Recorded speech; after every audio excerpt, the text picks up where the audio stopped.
Vamos lá, gente, mais uma etapa dos nossos estudos aí, agora já está bem pertinho da prova, né? Até por conta disso eu vou evitar ficar entrando assim muito em detalhes que de repente não vão importar tanto na hora da prova, né? Porque tem certos detalhes que não adianta, é com a leitura mesmo que você vai absorver. Só ouvindo assim, você acaba não memorizando, não absorvendo direito, né? Então vou me ater assim às palavras-chave, aos pontos-chave dessa matéria, né? Que é uma matéria muito importante, diga-se de passagem, né? Vocês têm que dar uma atenção especial, porque Era Vargas quase sempre cai alguma coisa, né? Foi um divisor de águas na história do Brasil, tá certo? Então vamos começar, né?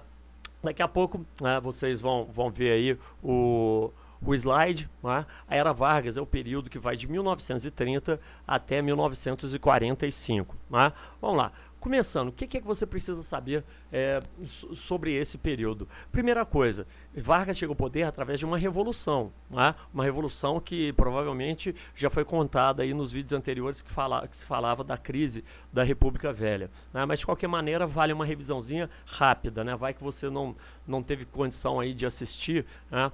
O vídeo, não teve tempo, tá, para procurar. Então vamos lá, bem rapidamente. A República Velha era o Estado oligárquico, né? Também chamada de República Oligárquica, né? Era um Estado que privilegiava o setor cafeeiro, né?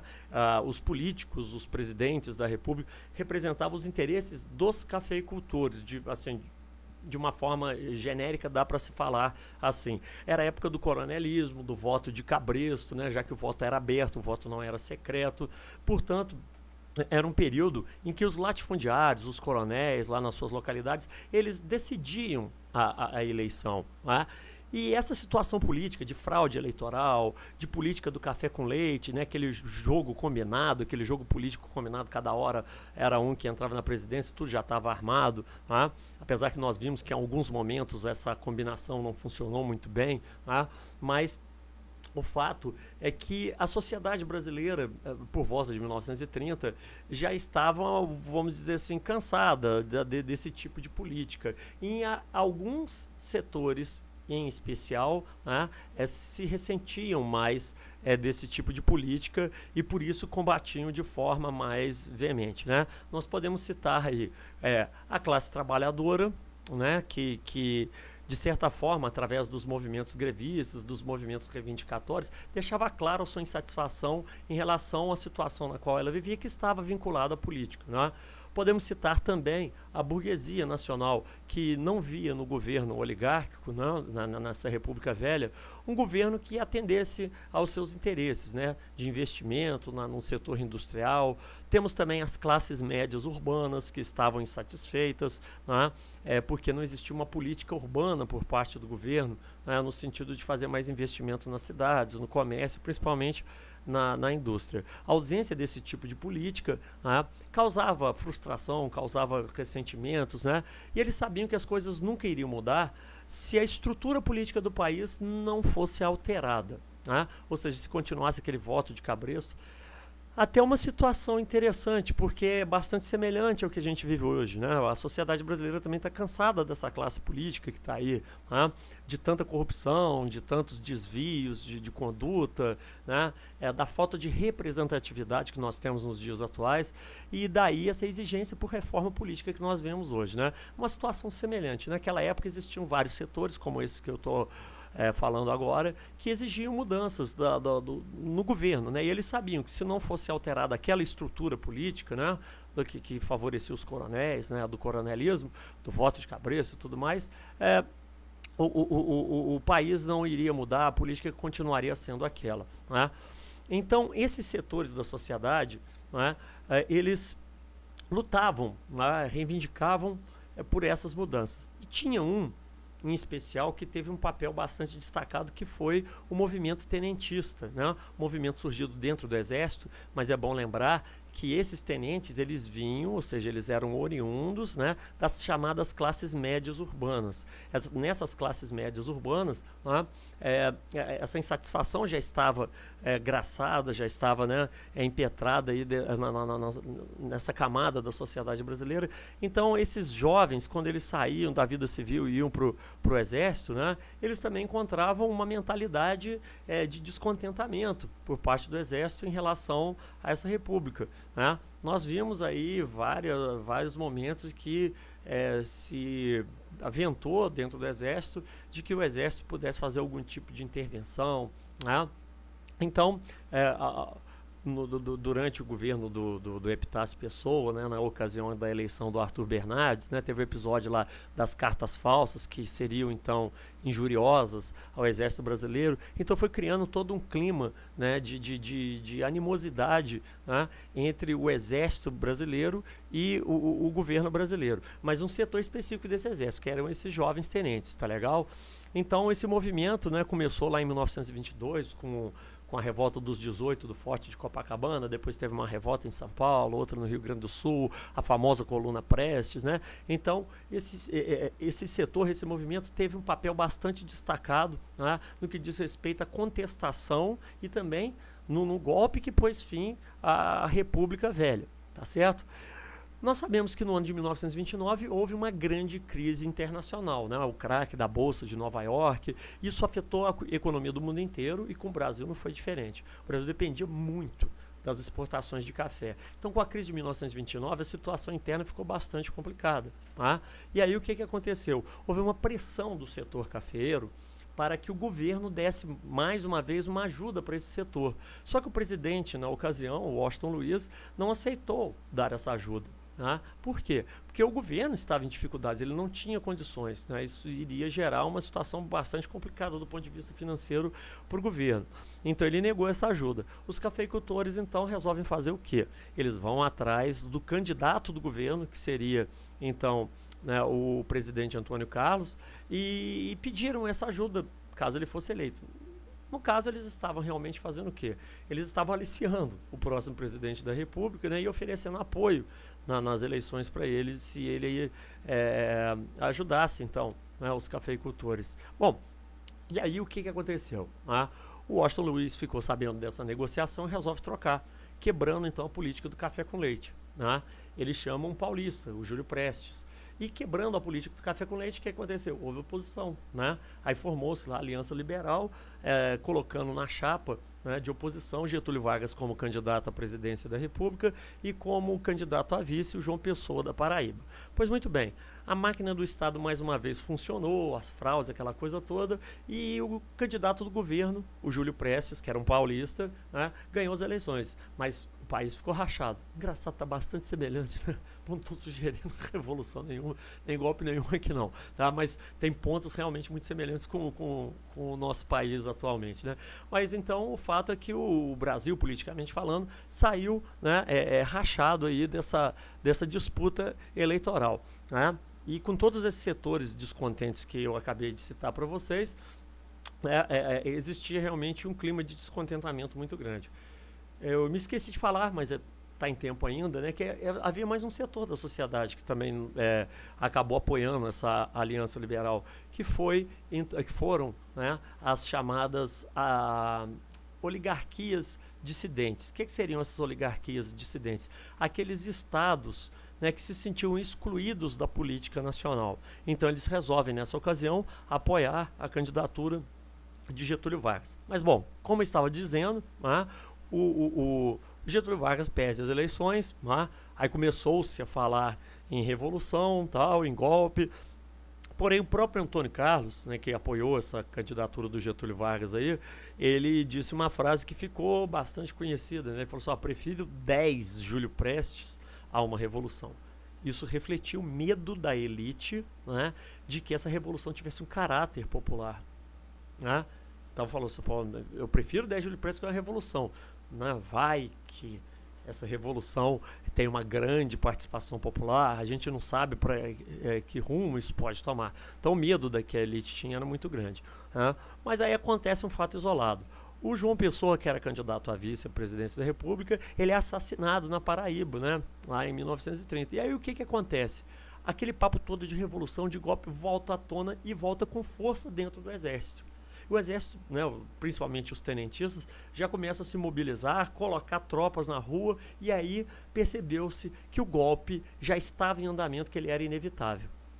Então mesmo Antônio Carlos teria dito também, bom, façamos a revolução antes que o povo a faça. Isso significa o quê?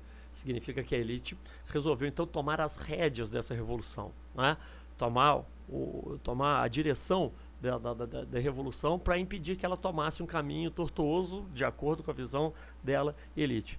Então, Getúlio Vargas e todas as oligarquias dissidentes, setores que tinham apoiado a candidatura de Getúlio Vargas, resolvem então também dar o apoio político a esse golpe, né? Então, esse é o famoso golpe de 1930, que põe fim à República Velha, ao Estado oligárquico no Brasil, e dá início à Era Vargas. Como eu já disse, a Era Vargas é um divisor de águas. Por quê?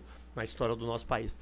Porque foi pela primeira vez, né, que o Brasil teve um projeto de industrialização, que o Brasil teve assim, uma vontade de nacionalizar a sua economia, de evitar a entrada de capitais estrangeiros, né?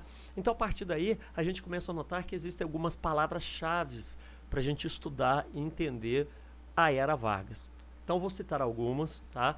Vocês vão tomando nota aí. E, professor, não deu tempo, peraí um pouquinho. Não tem jeito, né? Dá o pause, viu? Então, retrocede um pouco o vídeo e depois faz as anotações. Mas quais seriam, então, as palavras-chave que ajudam a gente a ter uma compreensão mais clara da Era Vargas? Primeira coisa, gente, nacionalismo econômico. E, por que não, político, né? Mas o nacionalismo econômico é uma das marcas da Era Vargas. Nós vamos perceber que vários investimentos, várias ações do governo Vargas foram nesse sentido.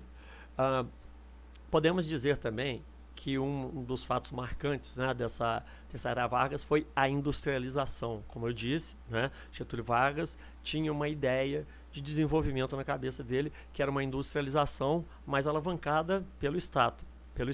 Né? Então, era uma industrialização estatal, estatizante. E o porquê disso? Qual que é a interpretação que a gente faz disso? É porque o Brasil, ou melhor dizendo, a burguesia brasileira naquele momento, ela não tinha condições, né? Não tinha força ainda para ela mesma alavancar essa industrialização. Então daí Getúlio Vargas achar que o Estado deveria, pelo menos do ponto de vista, né, do início desse projeto, assumir esse papel de alavancar a industrialização brasileira, né? Então, a industrialização é uma outra marca desse período. E nós vamos ver que a partir de 1937 é implantado um Estado ditatorial, né? Então nós vamos ter censura, perseguição à oposição, né? Então isso tudo faz também a gente pensar que a ausência de democracia e a centralização política, portanto, é também uma das marcas desse período. Getúlio Vargas vai o tempo todo, até mesmo antes de 1937, como a gente vai notar, né, ele vai tentar o tempo todo deixar o poder todo concentrado nas suas mãos. Isso teria um objetivo. Qual? Ele estava governando um país rachado, com forças políticas muito heterogêneas, né? Trabalhador, burguesia, ou seja, patrão e empregado. Será que eles tinham o mesmo interesse? Acho que não, né? Oligarquia dissidente, né? Latifundiários dos estados mais afastados aí dos grandes centros. Será que eles tinham os mesmos interesses dos trabalhadores ou da burguesia? Não, não é? E os tenentistas, o exército também tinha sua própria ideia, né, de governo. Como a gente pode notar, né, os interesses eram os mais variados possíveis. Inclusive, até mesmo para o setor cafeeiro ele ia ter que governar. Porque, afinal de contas, o café ainda era o produto, né, de exportação mais importante do Brasil, mesmo com toda a crise, mesmo com toda a decadência. Né? Então, a gente percebe que não ia ser fácil governar esse país, principalmente de forma democrática. E Getúlio Vargas enxergou um pouco isso. Então, o que ele resolve fazer? Ele resolve, na medida do que se apresentou como possível para ele, ele vai centralizando o poder, né? Sempre que ele pode, ele dá um jeitinho de deter o poder nas mãos dele para poder colocar em andamento o seu projeto de governo. Tá certo? Bom, então a partir de agora, gente, minto, né, ainda tem mais uma característica, ainda tem mais uma marca, estou esquecendo dessa aí, tá? Que é o corporativismo trabalhista, que vai ser também uma das marcas, né, da era Vargas aí, principalmente no que diz respeito à sua política trabalhista, né? E aí a gente vai explicando isso aí durante os slides, tá joia? Então vocês vão acompanhando durante os slides, na medida do que for necessário, eu vou fazendo algumas intervenções, vocês vão voltar a ver a minha careta novamente. Então vamos acompanhar aí no nosso primeiro slide. Falou, galera? Então vamos lá, né, gente? Como vocês estão vendo aí, né, no nosso primeiro slide, né, nós temos aí a Era Vargas, o período da Era Vargas, né, que é o período que vai de 1930, tá joia? O golpe de 1930, né, que coloca Getúlio Vargas no poder, pois ele foi chamado chefe da Revolução, né, e termina no ano de 1945, não coincidentemente também o ano do final da Segunda Guerra Mundial. Nós vamos ver que a Segunda Guerra Mundial teve um papel importante nisso, né? Então teve um golpe aqui em 1945 que derrubou Getúlio Vargas. Então a Era Vargas ela começa com golpe e termina também com golpe. E para completar, tem golpe aqui no meio também, não é? Então vamos dar uma acompanhada aí, tá? Bom, gente, então vamos lá, né? Nós temos aí no segundo slide a introdução. Vargas chega ao poder com o apoio das oligarquias dissidentes, parte do movimento tenentista e das camadas médias urbanas de uma forma geral. Isso aí a gente já comentou, né? O fato que pôs fim à República Velha e deu início à Era Vargas foi a Revolução de 1930, como nós vimos na explicação também, né? E uma das marcas desse período, que eu já comentei, mas aqui está com outro nome, crise do liberalismo.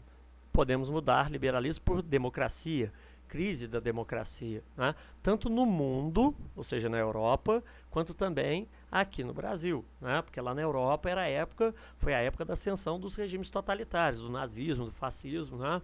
Então nós vamos ver que a Era Vargas, ela representou, né, um período de crise também desse liberalismo, dessa democracia.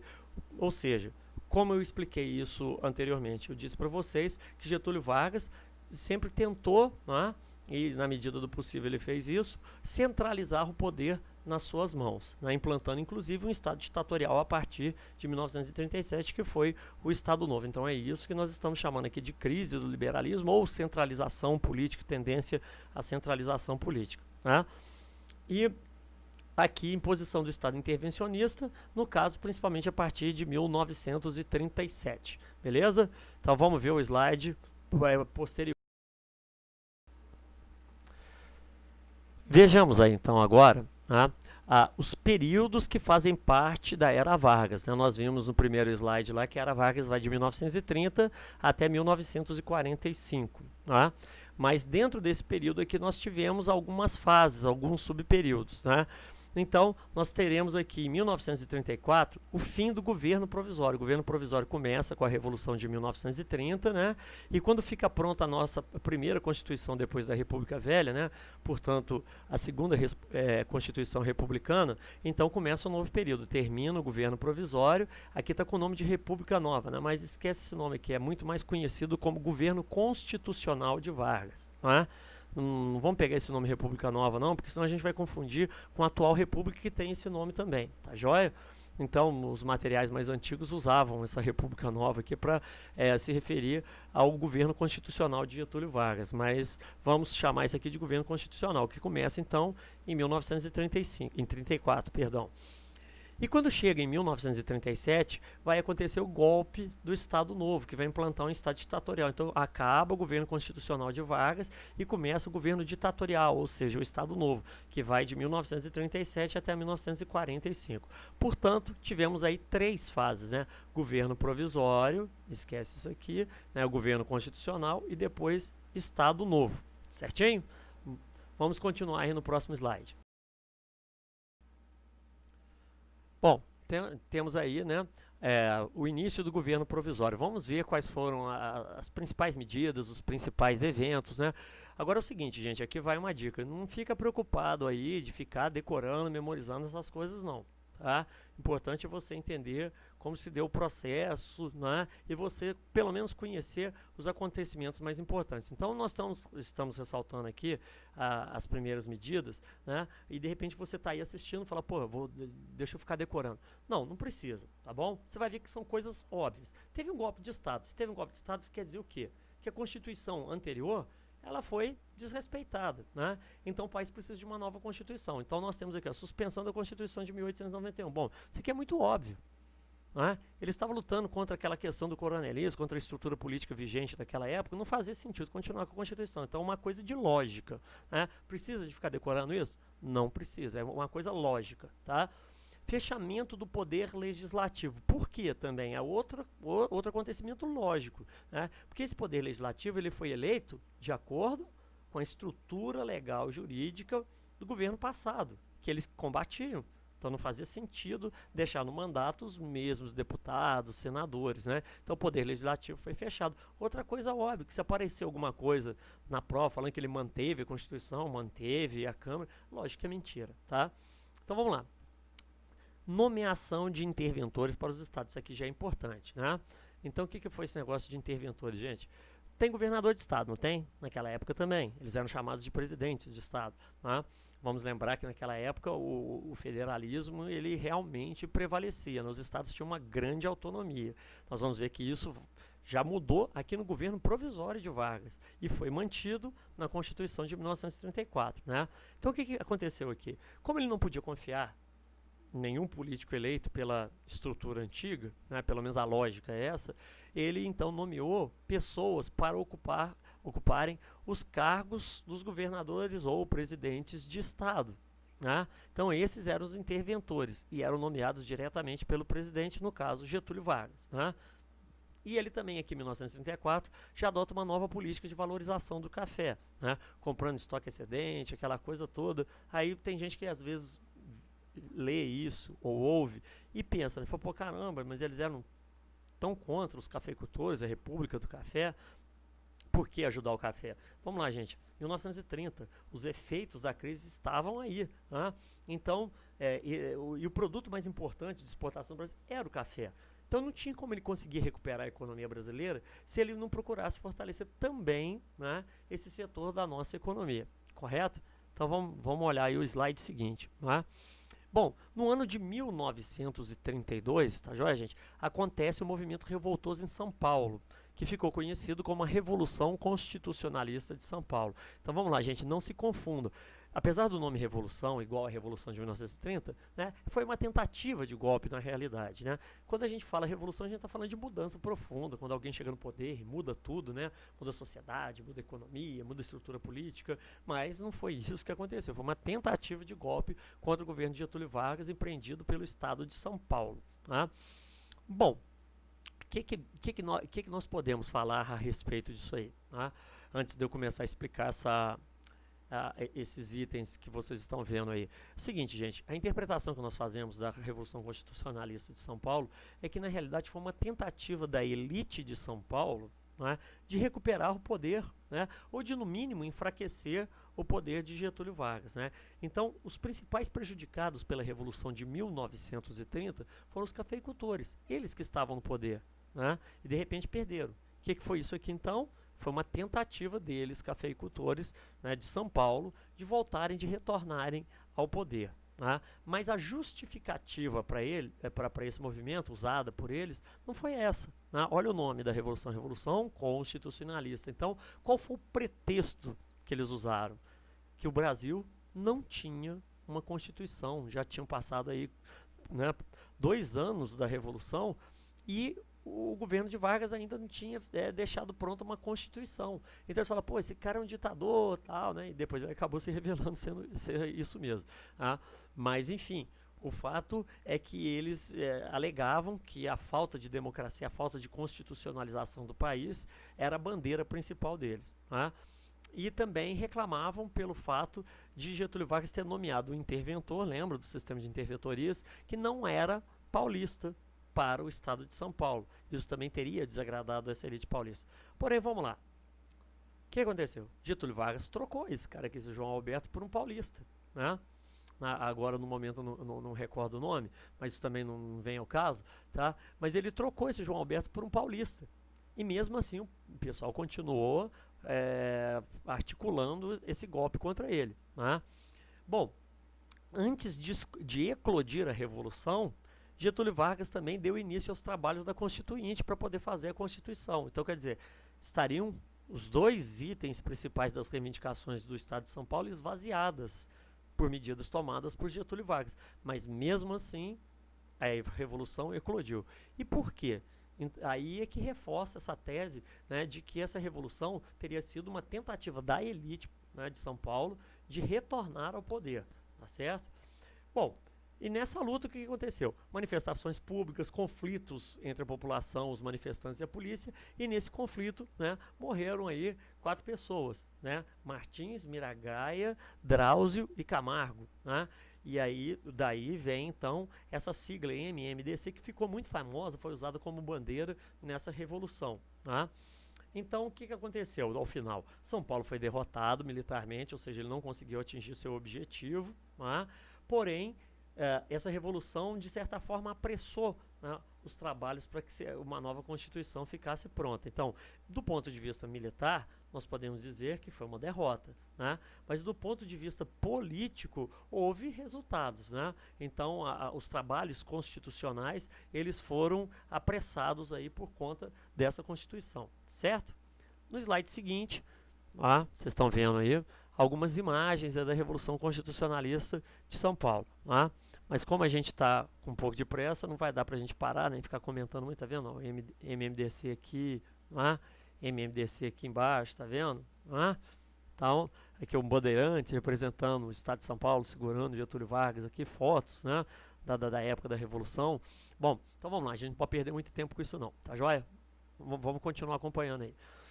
Bom, vamos falar agora da Constituição de 1934. Né? Quando essa Constituição ficou pronta, o que aconteceu? Termina o governo provisório de Getúlio Vargas e começa, então, né, o governo constitucional de Vargas. Tá certo? E o que ficou estabelecido na Constituição de 1934? Algumas mudanças importantes e eu chamo a atenção de vocês para essas mudanças, tá legal? Porque isso aqui é uma coisa que costuma cair bastante. Né? Então vamos lá. Voto secreto, porque o voto antes era aberto, que permitia a existência do voto de cabresto, né? Então essa aqui era uma das principais reivindicações dos grupos e setores da sociedade que criticavam a República Velha, né? E também foi estabelecido o voto feminino. Lembrando que o movimento feminista no Brasil já era muito atuante, né, desde final do século XIX, né, e início do século XX. Né? Então o movimento feminista, né, aqui no Brasil já vinha realizando reivindicações nesse sentido. A mesma coisa nós podemos falar do movimento trabalhista. Né? Então, mais uma vez, chamando a atenção, tá bom? Tá bom, gente? Voto secreto. Novidade principal dessa Constituição. E o voto feminino, pela primeira vez, as mulheres puderam votar aqui, tá certo? Só que para se candidatar, a pessoa tinha que ser funcionária pública, viu? Essa obrigação não existia para o homem, mas para a mulher existia. Tá? É bom ressaltar isso, porque isso também já apareceu em prova de vestibular. Tá? Para eleger, não. Para votar, não. Agora, para se candidatar, sim. Tá? Foi criado aqui também, tá? Ou melhor dizendo, foi constitucionalizado, ou foram constitucionalizadas as leis trabalhistas. Por que eu estou dizendo isso? Constitucionalizado. Não foi criado, não, professor? Não.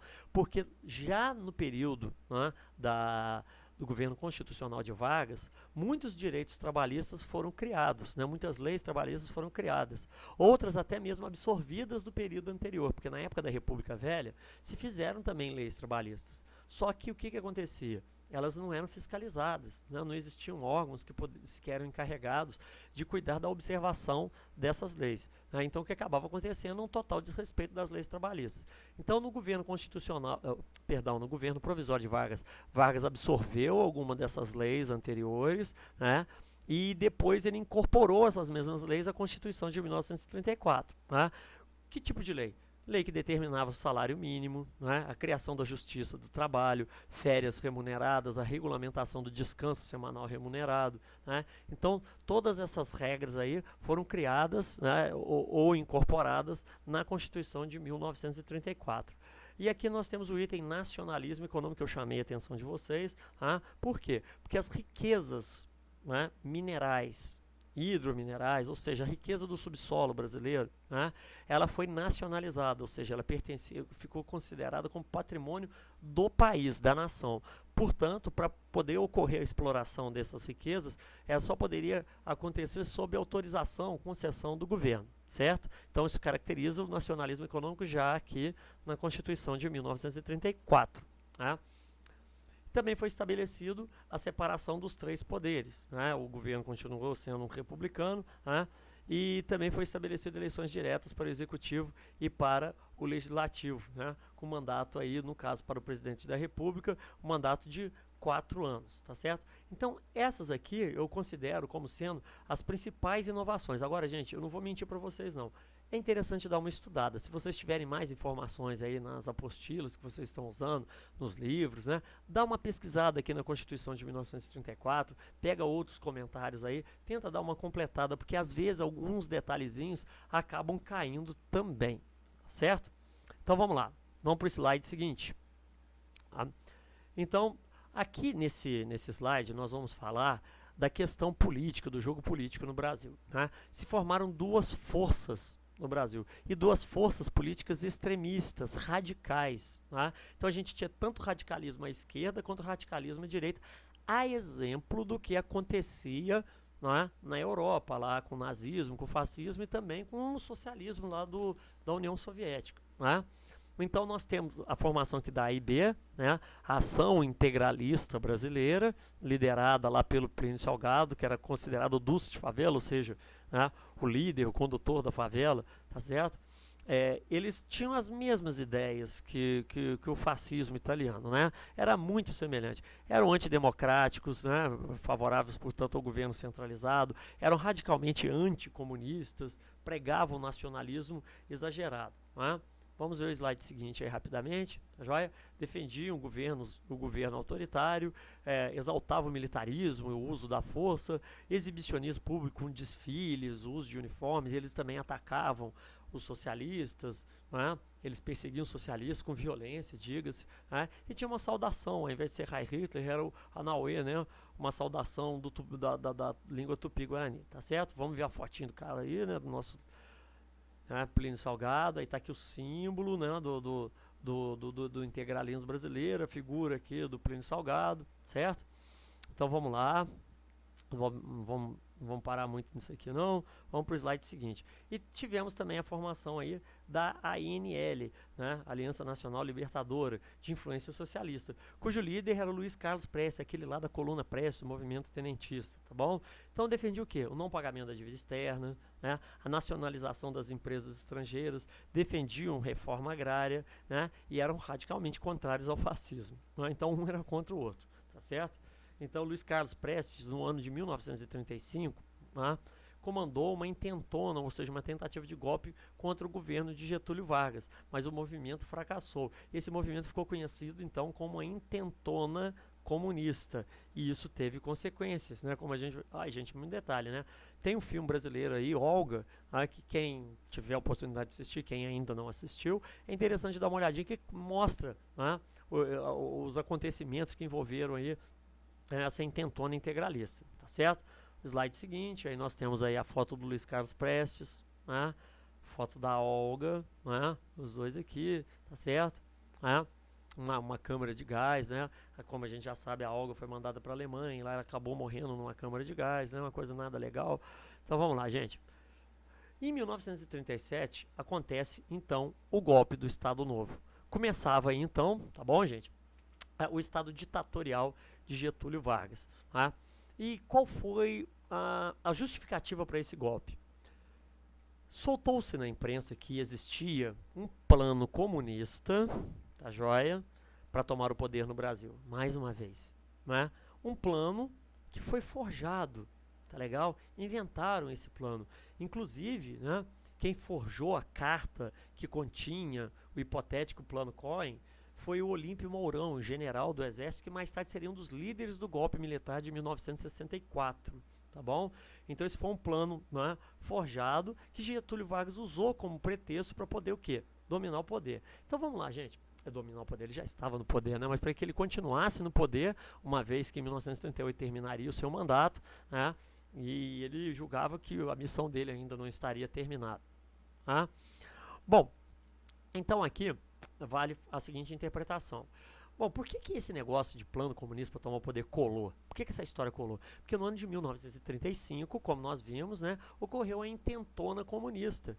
Então, quer dizer, o país estava em polvorosa, foi decretado estado de sítio, né? Aí Getúlio Vargas passa a governar o país com quase poderes totais. Então, quer dizer, durante quase todo o período que Getúlio Vargas governou, foi muito curto o período em que houve realmente democracia, né? Porque teve estado de sítio no meio dessa história toda, e aqui em 1937, né, acontece o quê? Né? Esse golpe, que é considerado o golpe do Estado Novo, que dá início, então, a esse novo período, né? A criação do Estado Novo, que seria, então, um Estado ditatorial, né, de Getúlio Vargas no Brasil, com características específicas, tá bom? Vamos olhar o quadro seguinte aí. Tá? Então, características do Estado Novo. Tá? Final, né, das liberdades políticas individuais, censura, há que se falar censura, né?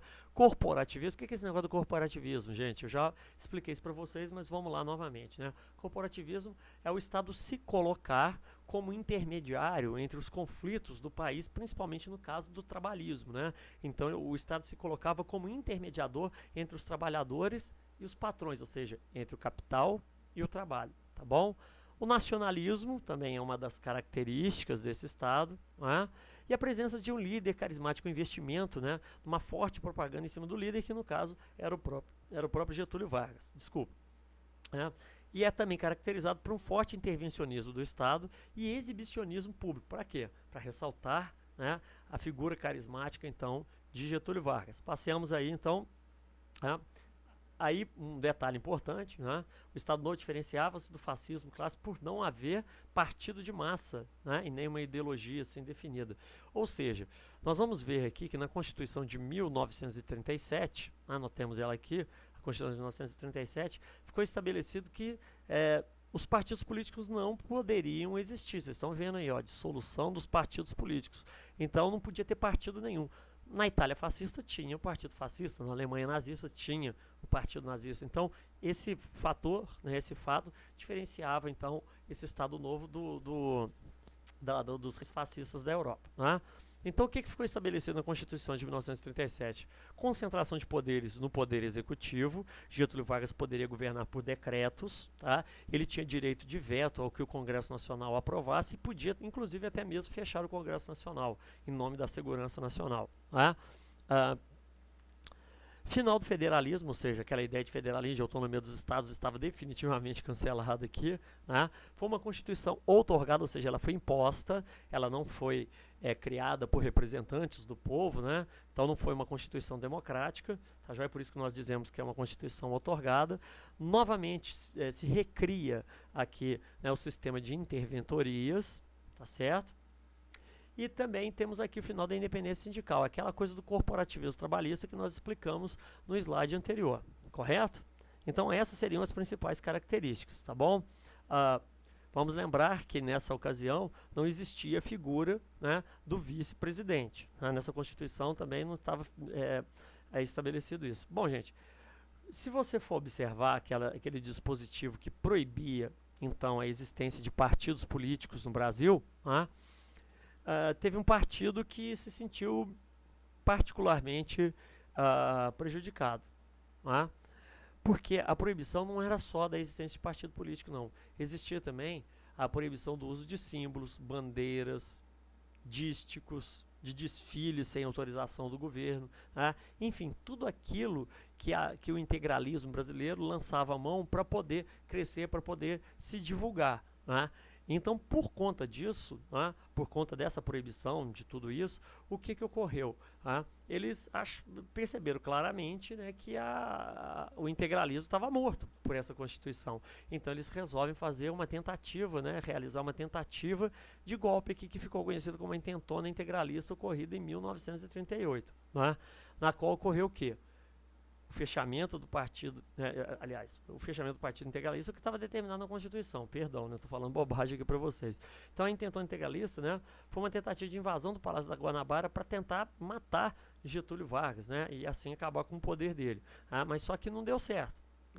Então, a maioria dos participantes dessa tentativa de invasão foram mortos, os líderes do integralismo foram presos, né, e exilados, dentre eles o Plínio Salgado, né, e por conta disso aqui foi emendada a Constituição, né, estabelecendo aí, a partir de 1938 pena de morte para casos de atentado contra o Estado brasileiro, tá certo? Então a intentona integralista foi um movimento, foi um acontecimento aí importante também desse período. Tá? Bom, gente, alguns fatos importantes aí do período do Estado Novo. Criação da CSN, criação da Vale do Rio Doce, duas gigantescas siderúrgicas, coisa que o Brasil não tinha, o Brasil sofreu muito com isso, né? Parte do, digamos assim, do atraso da industrialização do Brasil se dava porque o Brasil precisava de importar aço beneficiado, né? O Brasil era apenas exportador de minério de ferro. Então isso aí tornava a industrialização do Brasil muito cara. Se o Brasil tivesse siderúrgicas, isso seria bastante facilitado, ou seja, a industrialização.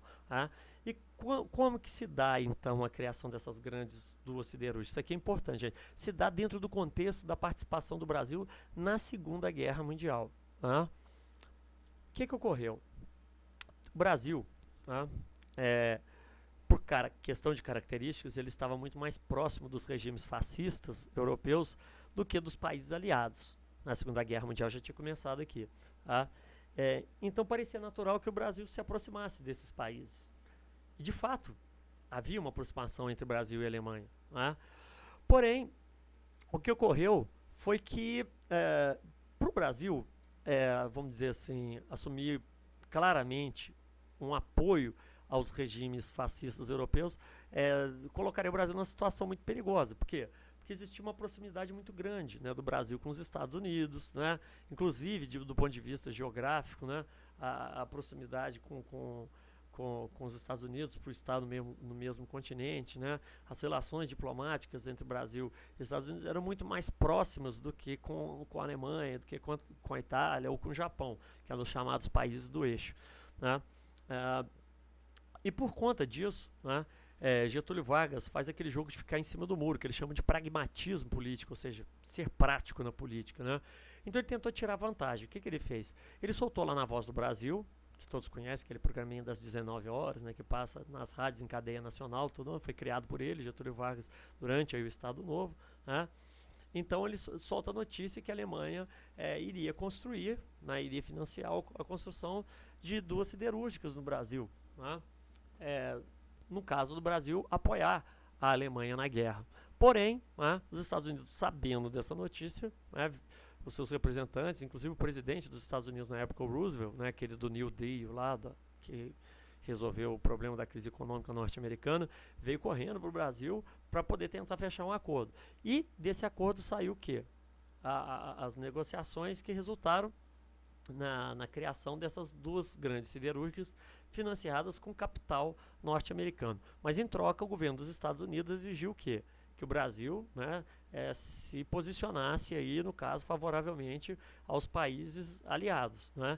E o que mais tarde acabou resultando, inclusive, na entrada do Brasil na Segunda Guerra, que daqui a pouco nós vamos comentar isso. Mas é importante vocês saberem que a criação dessas duas grandes siderúrgicas se deu principalmente por conta desse contexto aí da Segunda Guerra Mundial. Né? E que, mais uma vez, a questão do corporativismo trabalhista, né? As greves foram proibidas, né, durante o período da Era Vargas, e tivemos aqui no ano de 1943 a criação da CLT, né, da consolidação das leis trabalhistas. Tá? Então todas aquelas leis trabalhistas que já existiram foram incorporadas nessa legislação, nesse código aqui, tá? Que inclusive está vigorando até os dias atuais, lógico que com algumas alterações, né, mas em essência ele vigora até os dias de hoje. Né? Então as nossas leis trabalhistas ela tem uma data aí bastante antiga. Daí muita gente está falando em revisão dessas leis, né, flexibilização das leis trabalhistas, que acaba sendo um pouco perigoso, que pode resultar em diminuição dos direitos dos trabalhadores. Mas, por outro lado, né, a gente tem que também entender que é uma legislação antiga que ela precisa de sofrer algum tipo de modernização para se adaptar ao mercado de trabalho atual, né, desde que não retire direitos essenciais aí dos trabalhadores. Bom, vamos parar de fazer discurso aqui. Né? Então, vamos lá, gente. Passando para o próximo slide, tá joia? No setor administrativo, durante o Estado Novo, foram criados aí alguns órgãos importantes que costumam aparecer bastante em prova de vestibular. Um deles é o DASP, né? Departamento de Administração e Serviço Público. Função dele, fiscalizar todos os órgãos públicos. Para quê? Para saber se eles estavam seguindo a orientação do governo. Era o governo centralista, vão lembrar disso. Então, essa era a função do DASP, tá? E foi criado aqui também o DIP. Dos dois, esse aqui é o que mais aparece. Né? O que era o DIP? Né? Departamento de Imprensa e de Propaganda. Qual que era a função dele? Cuidar da censura. Naquela época não existia liberdade de imprensa, como a gente já viu, né? Nem de pensamento, nem de expressão. Tá? E propaganda, e cuidar da propaganda governamental, da figura do presidente, né? Da imagem do governo. Então, essa era a função do DIP, que contava aí com várias, vamos dizer assim, com várias atribuições. Como, por exemplo, era encarregado de tirar a foto oficial do presidente da República, de produzi-la, né? Era encarregado também de organizar as festas públicas, festas cívicas, né? Como 7 de setembro, por exemplo, os desfiles, tudo isso ficava por conta do DIP. Né? Então, é daí que surge aí a fama de Getúlio Vargas de ser o pai dos pobres. Né? Tivemos aqui a criação da Hora do Brasil, como a gente já falou, né? E o fortalecimento de uma polícia que trabalhava diretamente para o Palácio do Catete, né? Ou seja, para Getúlio Vargas, para identificar aqueles elementos que eram considerados perigosos. Vamos dar uma olhadinha aqui, né, do contexto da Segunda Guerra Mundial. Né? Nós vimos aqui que os Estados Unidos financiaram a construção da CSN, principalmente, mas houve também financiamentos para Vale do Rio Doce. Né? Pelo fato do Brasil ter ficado do lado dos Estados Unidos, né, a Alemanha ataca, né, bases militares no Nordeste e acaba afundando alguns navios mercantes brasileiros. Isso faz com que o Brasil declare guerra à Alemanha e aos países do eixo, né, como nós estamos vendo aqui embaixo, tá bom?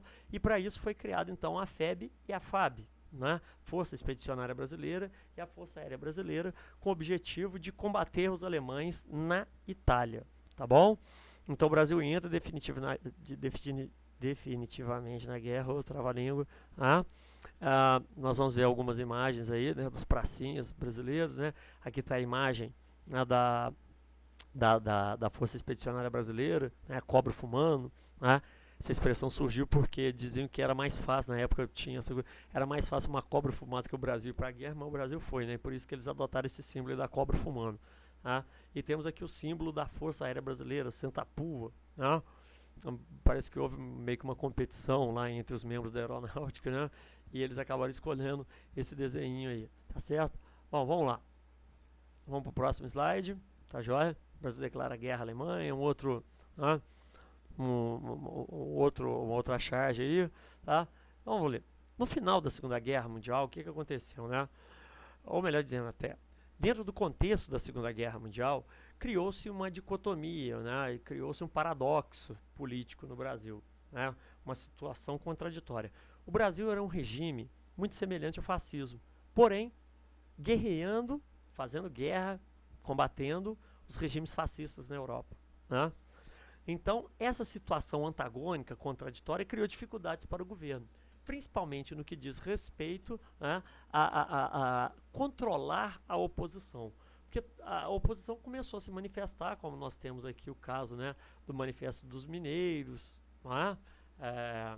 Tivemos lá também, né, um encontro de intelectuais, de escritores, não é?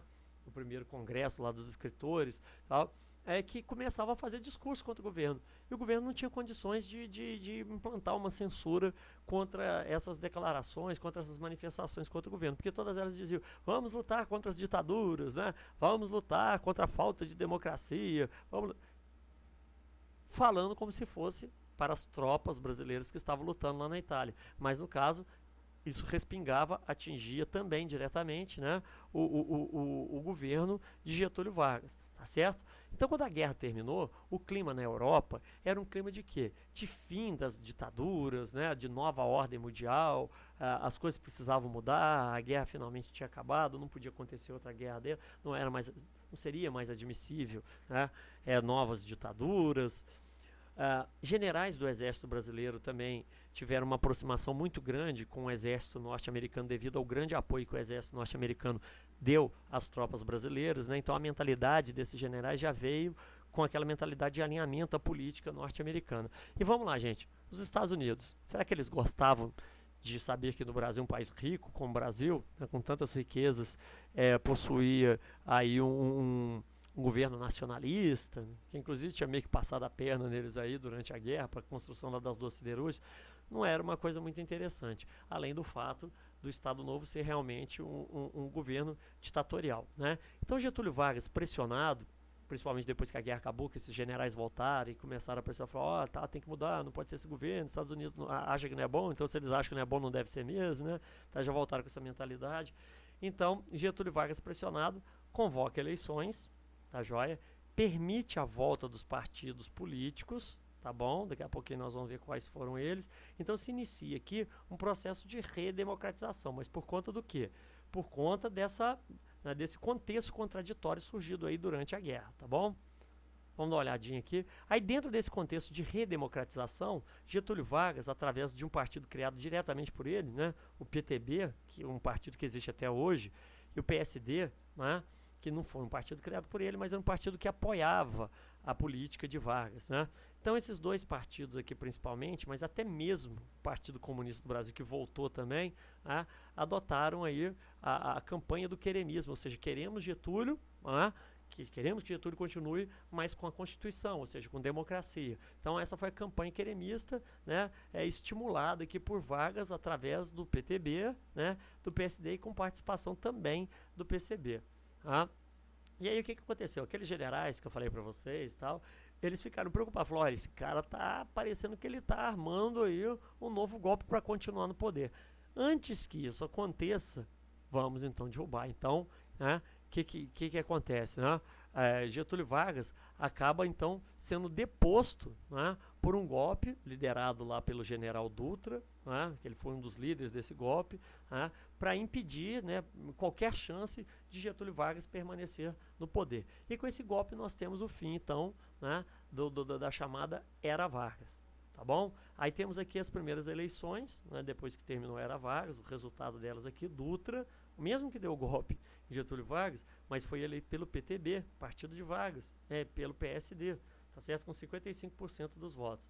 Eduardo Gomes da UDN, que passaria a ser então o partido oposicionista, né, da política de Getúlio Vargas durante todo o período posterior que nós vamos estudar depois, e o Iedo Fiuza, né, do PCB aí, com 10%, tá bom? Então assim termina a Era Vargas, certinho, gente? Então, até a próxima aula aí. Então, gente, como nós vimos aí, prendi o cabelo aqui, um pouquinho, tá calor pra caramba aqui dentro, tá? É o seguinte, como nós vimos, foi um golpe, então, que pôs fim ao governo de Getúlio Vargas. É importante ressaltar que esse golpe está muito vinculado à Segunda Guerra Mundial, ao contexto gerado pela Segunda Guerra Mundial, né?